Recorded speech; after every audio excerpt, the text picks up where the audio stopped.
Remember when we used to talk about the paperless office, e-commerce, signing a contract on paper, and even giving out an agent's pager number? We're in a mobile world. We're in a mobile world, and your business needs to be too. It's a digital world. Workflow is changing, and so too are our experiences. There are over 350 PropTech players right now competing for the space. How do you keep up with it all? And what's next? Welcome to Founders, a new podcast with Josh Phegan on the future of workflow in real estate.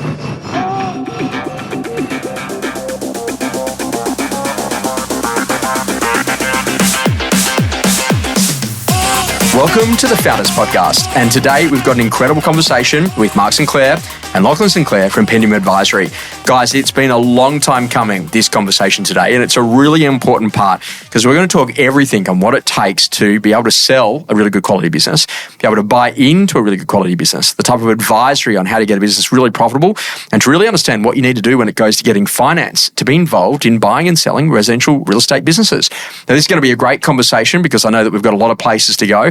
Mark, let's kick off with you. Give us a bit of an understanding, like how did Pendium come about? Because you and I started work together circa 20 years ago, and I think that when I met you, I still had hair. So I'm going to blame you as the reason why it's all gone. Well, that's right. You still did have hair all those years ago. How Pendium Advisory was born, it came out of my franchising background. Yes. And after I exited real estate franchising, I helped a mate in a very agricultural way, package and sell his business, and we did a really bad job. By today's standards, it was probably highly illegal. Right, okay. So fast forward that, and over the years, we saw a great opportunity in the marketplace to develop what we now have, and that is very much around that advisory, brokerage, finance piece, and the valuation piece, which is the piece de resistance of our business.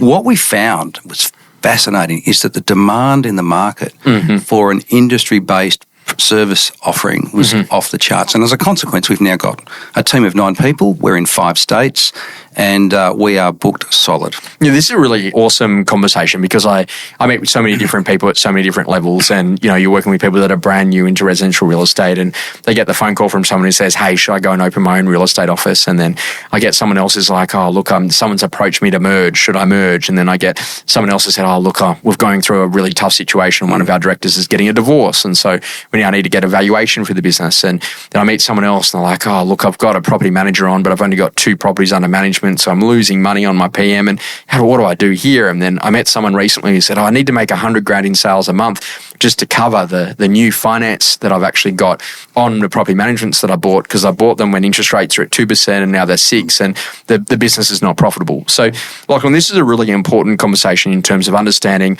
succession. It's about learning to build something that's valuable. It's about getting the right advice at the right stages of your business. And we're going to work through each of these individual components with you around how they actually work and what role they play in the industry. But I think it's a really important thing that I wish I had today's recording when I first started.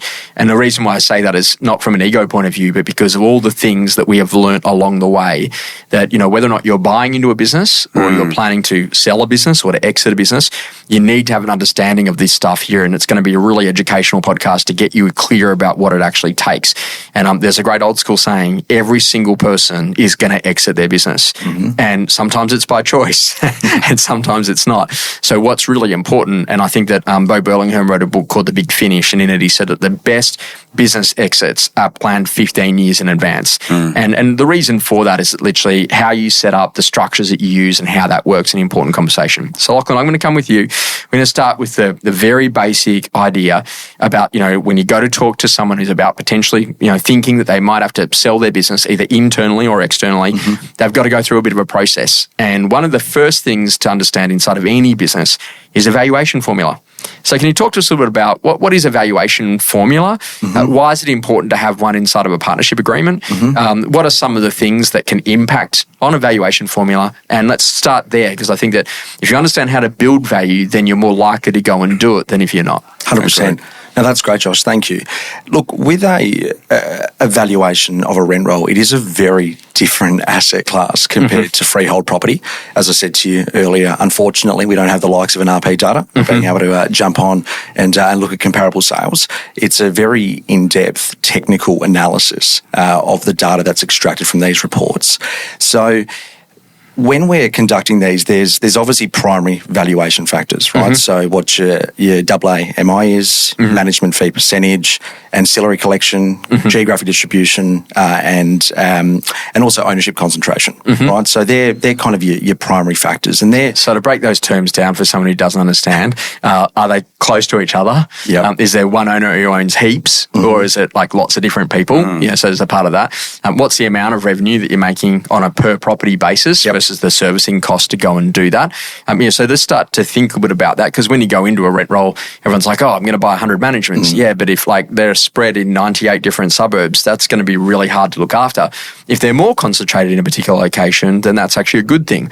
And then sometimes I also say to people, outside of the valuers, I can also find other value that they don't even see. And if you can get this, where do all of the landlords live?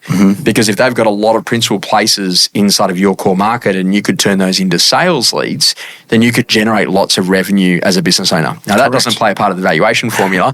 Don't you guys get any ideas? But it is an important foundation, right? very much so, most definitely. I think really at the crux of it, Josh, there's about 16 different factors that impact this. And I suppose why it's so important is because, as a business owner, say in the eastern suburbs, they see someone sell their portfolio for $4 and they say, okay, well, look, that's probably what my portfolio is worth. But, the metrics inside each portfolio, the characteristics are so different. So you could potentially be undervaluing and ultimately underselling what is, largely some person's largest asset. So that's why it is so important to understand not just what it's worth, but identify areas inside of the business where they can maximise that saleable value when that point in time does come. Yeah, this is interesting because when you have a look at that, is there a valuation formula that can be applied to a sales business as a part of that mix? Yeah, great question. Look, without boring to death on how that does work, so I'll use an example from a transaction that is settling this week. So this particular business has about 900 properties under management. They've got a team that's doing about 9 million GCI. They've been able to sustain a profit margin inside their sales business of about kind of 15 to 20% over the past 5 years.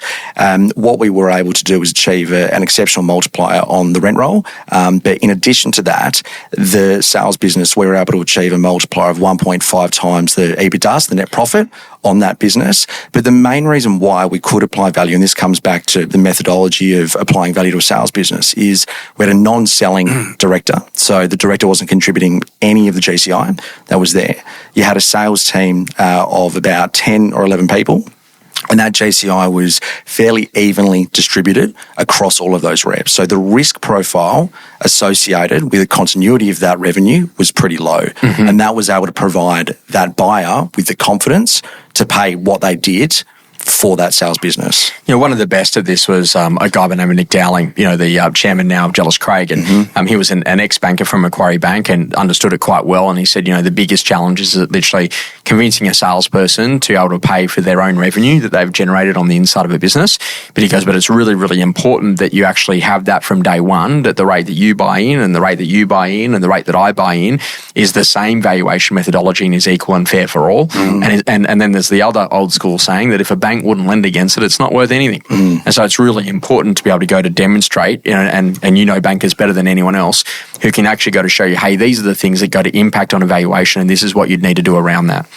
On that exact point, we had a meeting yesterday with a very good business in the Northwest. Strong, long-term, mature, and that discussion was exactly what they wanted to find out. They're desperate to retain their team, and they're talking about just giving them shares. And we're saying, hang on a minute, you need to be engaged before you're married.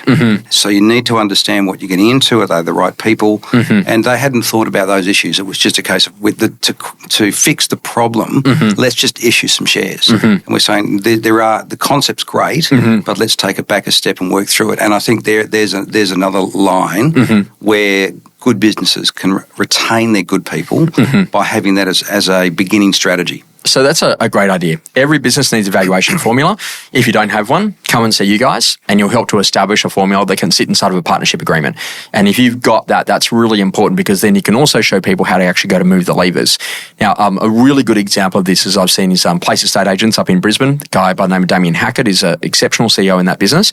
And what he does for his shareholders is he actually gives them a share price. And he graphs the share price like you would on the Australian Stock Exchange. So let's say, for example, the asset value was $10 million. They have 10 million shares in that business. Every share is now $1. Now, if that asset value goes to 11 million using the formula, then that now obviously means that the share price is $1.10. And so what he does is to help partners and junior directors or directors that are coming through or people that are learning about financials, he puts financial information in a way and then shows them the impactors. So, for example, on average, for every extra 100 managements we get, the share price would go up by Y. So then that way, people actually have an understanding about how they go to generate their leads and what it is that they do. But it's taking this complex financial stuff that you really love, that other people are like, help, and putting it in a way that can understand it. Now, this is an important part because as a part of that valuation, that obviously goes into Lachlan about advisory. Yes. But what's advisory? How does that work? Tell us a bit more about that. Yeah, most definitely. So, look, I think advisory is very much what you're talking about there. A slight digression, but I think what we're starting to see is there's essentially a lot more people that are exiting the industry than there are people coming in to the industry. Something about baby boomers there. Yeah, very, very true. So I think that succession piece in this day and age is absolutely integral to the legacy in which businesses are going to be able to continue. And those legacies are going to be built off of the back of those younger people inside of the existing operation being provided with a platform and a pathway to ownership, right? So similar to what you were saying about those shares. So with the advisory side of Pendium, where that starts is one, understanding the baseline value of the business, identifying areas for growth, identifying areas of rectification, because a lot of risk, right? Yeah, it does, because a lot of that valuation is also going through and conducting an audit on compliance and understanding where they can better themselves from that perspective. What we're also doing is conducting what we call integrated business analysis. So in layman's terms, essentially, it's reviewing financial statements, data, P&Ls, ascertaining the departmental profit centres. So again, trying to look at is PM and sales set up separately so we can determine profit from each of those. And then also we've got PPI reporting, which is profit point indexing. So understanding the profitability from each of those managements. And essentially, by starting with that framework of engaging those services, it allows us to work with clients typically on a quarterly basis in an advisory capacity to determine if they are implementing the recommendations that we are making to ensure that as they do move through the life cycle of the business, that they are maximising the value of their asset. So you mean we just don't charge the same property management fees as the competitor down the road? and this is interesting because it's about margin, right? And effectively, I know this sounds really silly, but sometimes inside of a real estate office, the BDM or the PM who's trying their best is out there, doesn't necessarily really understand the sales process. And, the competitor down the road's 5%, so we have to do 5% or we have to do 4% to make sure because we've got a special this month. But you don't actually really understand how much it's costing you to serve that. And you don't realise that the business that you bring on is actually not profitable. And or even worse than that you've got a rate card that's been agreed by the client, but you don't charge all the extras that you're supposed to. And so then off the back of that, you're well below what the required billing should actually be on the per property basis. And when you're thinking on the advisory piece, what you're saying is that, hey, hang on a second, let me come and find you the locations in the areas where you've got risk. Then also let me go and identify some areas where there could be some really substantial improvement. And did you know that if you get an extra 35 managements, as an example, that should be able to be managed by your existing staff, the technology, the AI, the things that are coming through. And that's the juicy profit point. Spot on. We had a client in Sydney, young guy bought 930 managements, so it's not a substantial investment. When he engaged us to do the PPI report, when we came back to him, of those 900 odd properties, 105 of them were losing money. He had no idea. So when he was doing his DD on the acquisition, he was looking at the revenue, not the cost. However, what he did do was very clever. He took that report back to his team and said, team, we have a problem here. How do we fix it? And collectively, they worked their way through it.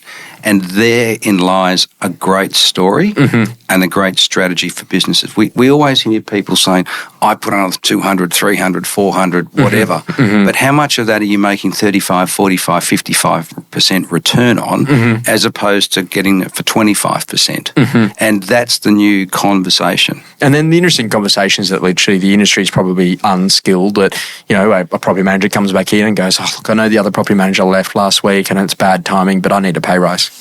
And then before you know it, you're actually paying someone. And I have seen this where the revenue coming in on the PM business is far less than the wages that are going out.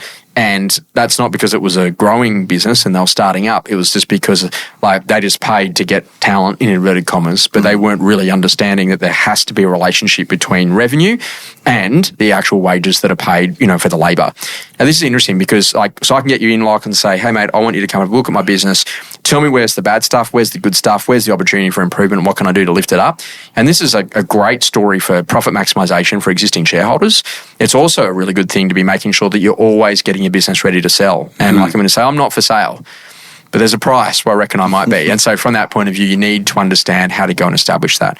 Now, Mark, this is a really interesting thing because when we think about brokerage and the foundational idea, some people are a bit like, well, I'm just going to go and, just go down the road and ask old mate if he wants to go and buy my business. And what actually you find out is that like a lot of these transactions can often be very, very emotional. And also too, you can also find people that have a complete lack of knowledge about financial terms and requirements, and their accountant's advice is not necessarily the advice of what the banks see, and a whole range of things on this. And this is a really important foundational bit to get right on the brokerage. And I remember when my dad sold his rent roll, and this was before you guys were around, so don't get upset. But Dad said to me, he goes, you know how I sold? I said, what'd you do, mate? He goes, I walked into town, went and sat in front of the bloke who's got the biggest ego in town. I said, you've won. And that's how I sold him my rent roll. And, and it's a fantastic story of what happened in the 70s and 80s and 90s. But I think that literally this is a really important part. One is the internal sale and one is an external sale. I'll talk one or two things that I've learned on the internal sales and then I'll go to you on the external sales. But on the internal sales, what I learned was that literally to sell shares, not percentages.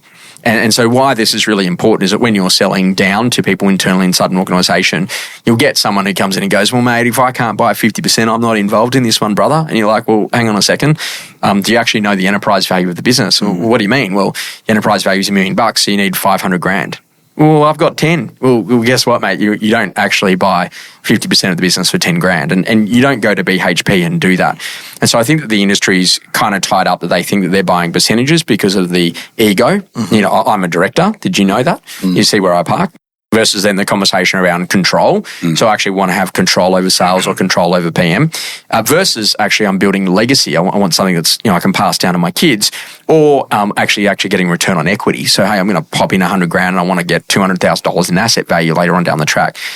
This is important to get people to understand it, which is why we started with valuation formula and then we moved to advisory because we find out the value, we get the advisory on how to improve that value. We then move into the ability to then be able to sell that internally into the organisation. And that's not just the golden handcuffs, it's actually one of the retention measures, but it's also de-risking the business and finding people who've got specialisation in a service line. So often I go into someone, I say, hey, when it comes into someone buying internally, if the receptionist partner, falls off their motorbike with Australia Post and they then get $1 million PTSD payment, can they buy into the business? Or can only salespeople buy into a business? Can the head of PM buy into the business? If you've got a great receptionist, can he or she buy into the business? And so this is where you've got to have some understanding of rules about internal sales, about what needs to happen in terms of whether or not someone's playing an executive role, whether or not someone's playing a revenue role, or whether or not someone is just purely a shareholder and gets a return. Now, that's really important because I see a lot of people get upset in business ownership because they're not actually getting a return. They don't get their dividend check because the business has decided to go and pay $3 million for a fit out on a new office. And so there's a strategic decision that's being made, which means there's no dividend this week or this year. But yet the husband or wife at home is like, well, we put in our 100 grand. Where's my 10% that you promised me, honey? And that's where there's a real lack of proper reporting, meeting rhythms, understanding about what we're doing, congruence about whether or not we're in profit mode, whether or not we're in growth mode. And, don't confuse that growth does not mean profitability. Growth often means expensive because there's a lot of extra infrastructure and resources. Founders is brought to you by Josh Phegan Digital. When we were setting out to go and create Josh Phegan Digital, we just had this whole idea that we wanted training to be on demand. And everything in our life is on demand. We just press play inside of the Netflix app. We press play on YouTube, play on Spotify. Why couldn't we just press play on training? And what we decided is we want to be super relevant to real estate agents so that in under a couple of minutes each day, if you wanted to, you could upskill and you could grow in new ways. And so we decided that we were going to release this thing that we called The Edit, which is basically the latest in property news stories that's happening every week right the way around the country. So you could be incredibly sharp in your conversations with sellers. And then we built out the short courses, which was all about rapidly building skills, whether or not it's about learning how to get better fees or to put on an assistant. And then we actually wanted to give you access to blueprints, so you didn't have to wait for it every year. You could just watch it whenever you wanted and actually go from zero to hero around everything that it takes, from goal setting, self and energy management, what you're doing around prospecting, listing, negotiation, and actually just have a system for the way that you work. Together with, getting really inspired by some of the best people in the industry with the black and white interviews. Josh Phegan Digital is available on iOS and also on Android. It's an incredible app and it gives you everything that you'll need to be a much better agent. It's time to switch on. Mark, when it comes to the brokerage side, those things play a large part in valuation, maybe first, advisory second, and then moving to then think about how we go to package and sell the business. Yes. And I think that that's a really important part in helping someone getting ready to sell. And, the worst sale I've ever heard is kind of like the rush sale. And, we had a client that's fantastic who rang me in December. He said, "Oh, mate, things are going really well. Look forward to seeing you in training in February." And I was really excited. And then January 20, he rings me and he goes, "Oh, mate, I need to let you know we sold the business." And I was like, "Hang on a second. Like, I've been gone for 4 weeks on holidays. Yeah, how'd you sell the business?" He goes, "Oh, a competitor rang up, said, yeah, buy the business." So we bought it, so sold it. It's like, okay. And then literally 2 weeks later, he rings me, goes, "Oh, mate, I've got a problem." I said, "What is it?" He goes, "Mate, the new bloke's taken over, hasn't taken on any of the staff. All the staff have gone to all the competitors. All of the landlords have now gone and followed the staff. The staff didn't do anything deliberate. They've just had their LinkedIn updated." And then before you know it, he goes, "Mate, I've already lost a third of the asset." He goes, "What did I do wrong?" And it sounds like he didn't have the right broker. So, Mark, you were not involved in on that one. Clearly not. So, mate, can you tell me about what's the role? Can a broker represent a buyer? And can they represent a seller in different transactions? It doesn't need to be third party and impartial if you are representing both parties. Can that be done inside of the same firm? So tell us a little bit about what brokerage is and how all that sort of works. Okay, it's quite clear. We do have a service where we represent buyers, but in most cases we're representing the seller. Yes, yeah. But because there's such a huge disconnect between both parties understanding the process, whilst obviously the seller is paying our fee, we make it very clear to that seller that we will work in a very open and collegial manner with the right buyer to make sure the transaction goes smoothly. We've got quite a clear adage in our business that the buyer that comes to the table with the highest price is not always the best buyer. To us, the buyer that's got the best cultural fit has got the intentions of retaining 100% of the assets that they're buying. They've got right up front, there's a good camaraderie between those parties. Rather than someone coming, "Mate, I'll pay you $4.20, that's it, rack off." Oh, by the way, did you know about the slippage? Did you know about the retention? Do you know about all the negatives? And and I can tell you now that most agents know a little bit about retention. They know a little bit about slippage, and they get everything completely not buggered up, but they don't understand that whole process. So we make it very clear right from the outset who's who in the zoo, who's got to do what. We have quite intense buyer-seller meetings, and we bring people together, and one of our key staff coordinates that whole process. And whilst it doesn't de-risk it, it totally makes it much more transparent. We do have people that ring us up and go, "Mark, hey, listen, I've got an offer on my business. I've accepted it, and I've given it to my lawyer, and I don't know what's happening. Can you sort it out? How much is it going to cost me?" And I said, "It's going to cost you a hell of a lot less than the situation you're in now." Yes, yeah. And I think the fee to people is important, but it's not the thing. It's understanding the processes, being there to assist them in both sides of it. We recommend law firms, not one. We recommend law firms. We make sure that have a very good understanding of a buyer's capacity to complete a transaction financially.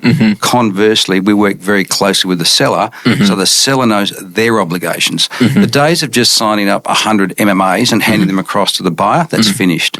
There's compliance. There's making sure that everything that is required for the buyer of that business to manage that property is included in the management authority and documents that transfer.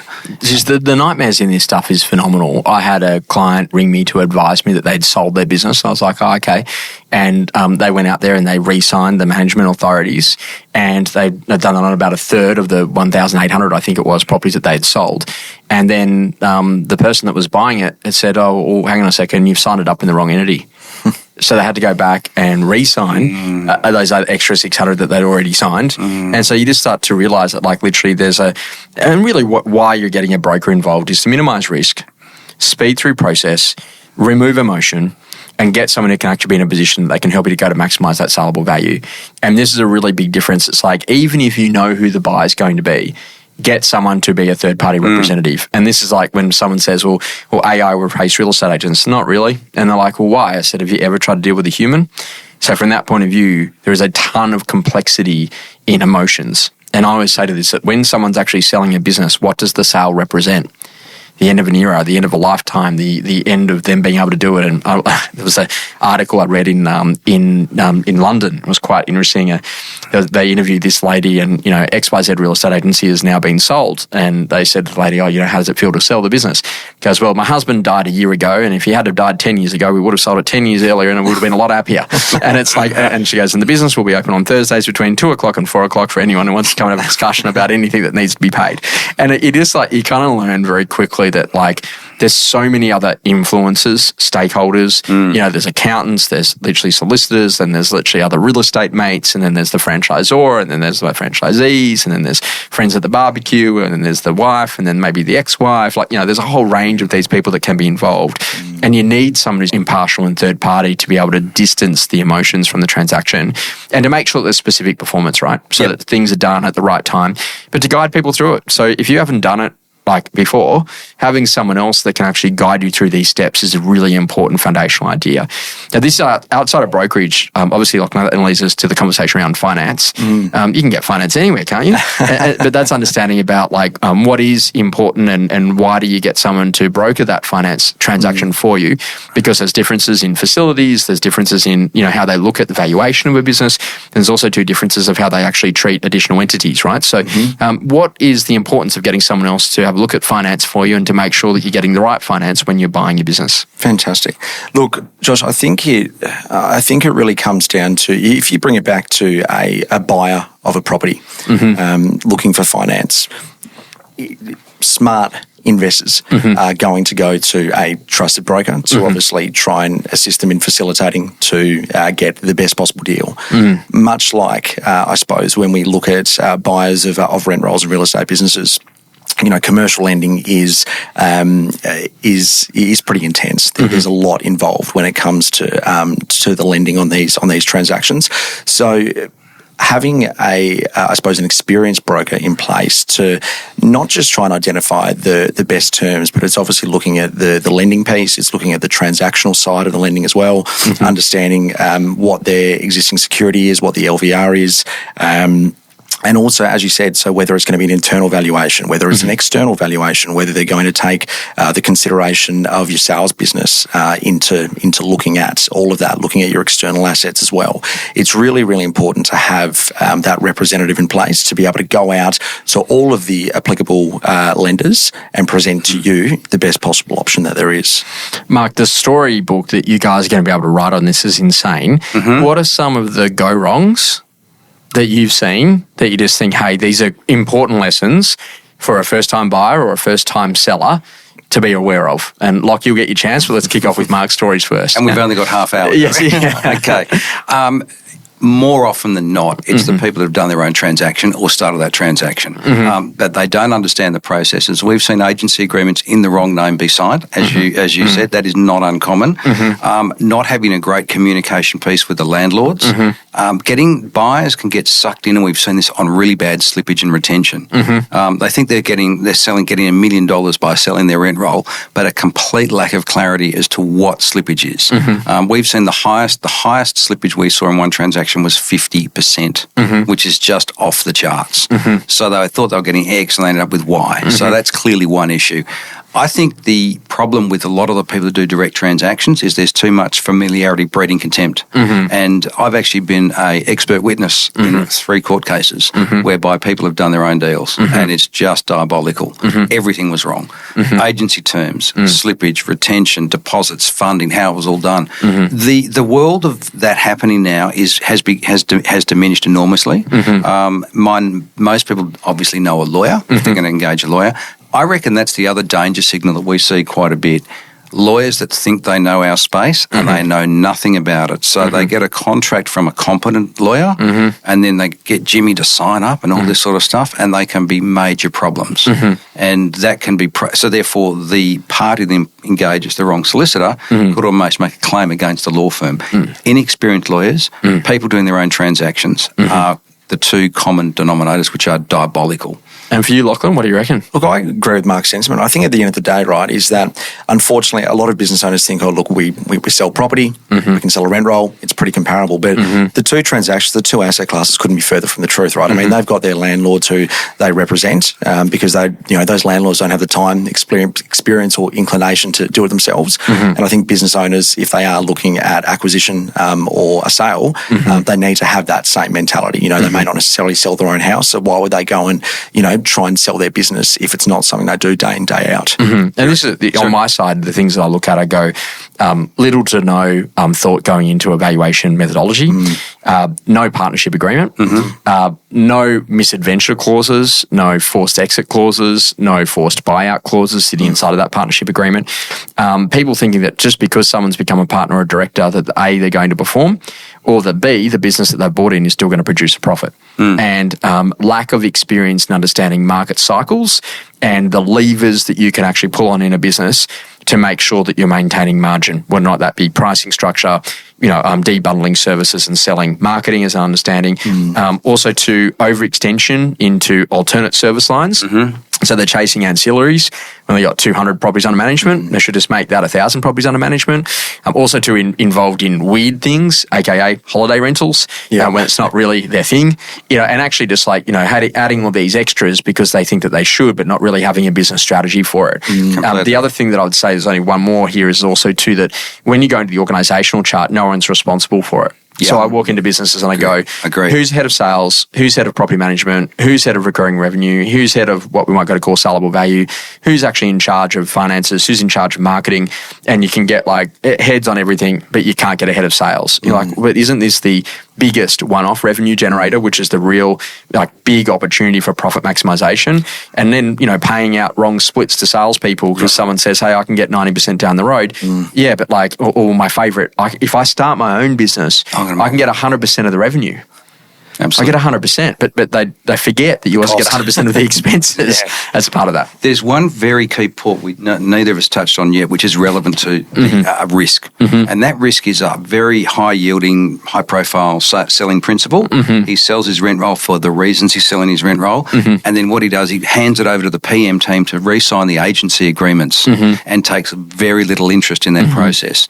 Firstly, the property managers go, well, it's not my rent roll. I'll do that when I'm ready. I've got to go out and do inspections. So the principle that takes active involvement is very vested in the process are the ones that gain the highest return of signed agency agreements. And we have seen the opposite of that, where he goes, oh, no, I don't do property management, I do sales. And those are the ones that, and we really educate people. If you want this to actually convert, we will provide you the processes, the systems, the communication strategy, etc.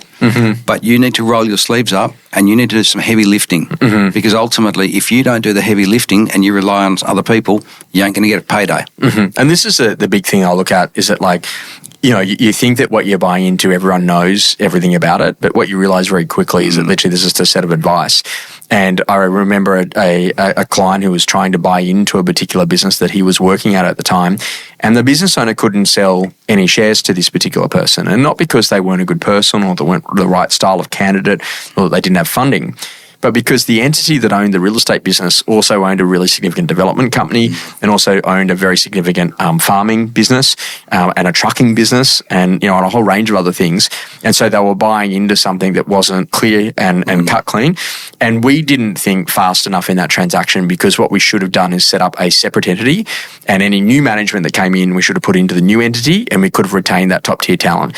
So my lack of knowledge on possible things that we could do, not being creative in that situation on how else could I tackle this, probably meant that salesperson went on and built their own business and did something else. And a few years later, the principal ended up going and selling their business.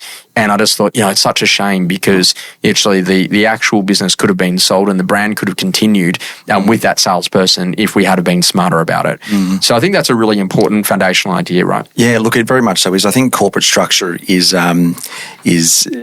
it's something that we see quite often, Josh, whereby people think that, look, we've got 500,000 properties under management. We want to sell the shares in the company. We don't want to go out and have to get new agreements signed. They're under the impression or the illusion that that can be sold. But as you've rightfully said, a lot of times we've unfortunately seen where there are other assets potentially, sitting inside of this structure.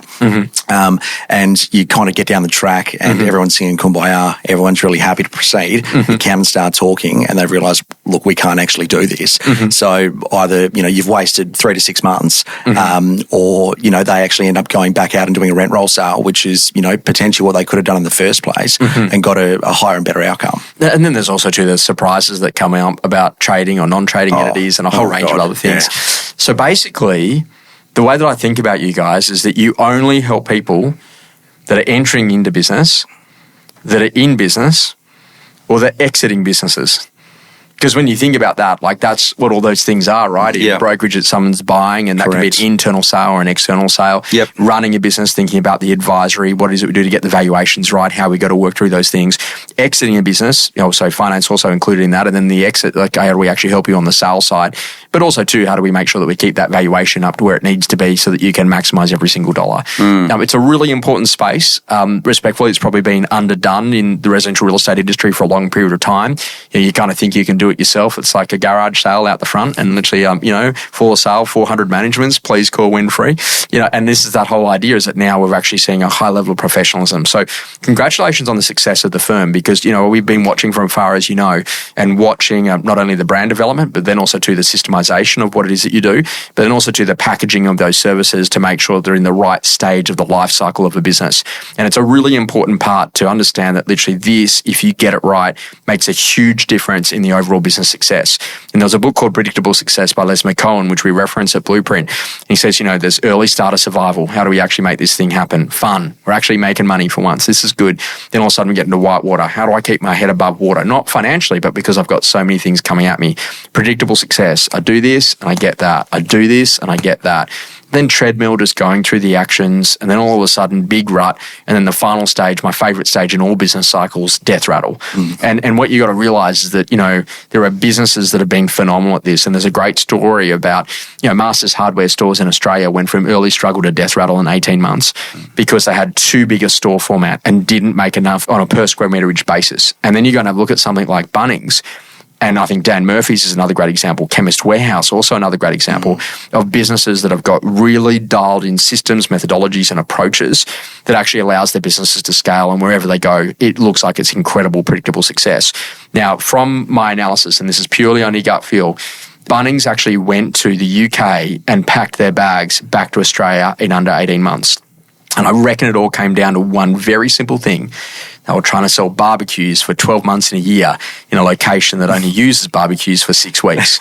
And so this is where strategy is important. And I go to look at that all the time, that literally if you don't know what it is that you're doing, you're going to get yourself into trouble. So if you need education, if you need advisory, if you need expertise, then it's time to reach out to these guys and have a great conversation. Lachlan, if someone needed to get into contact with the team at Pendium, how would they do it and how would they go about finding out more information? Most definitely. If they go to our website, pendiumadvisory.com.au, and go through the contact form, we'll be in touch. Lachlan, awesome to see you today. Mark, good as always. Lovely to have you on the podcast. And guys, thanks so much for being a part of Blueprint this year. Thanks Josh.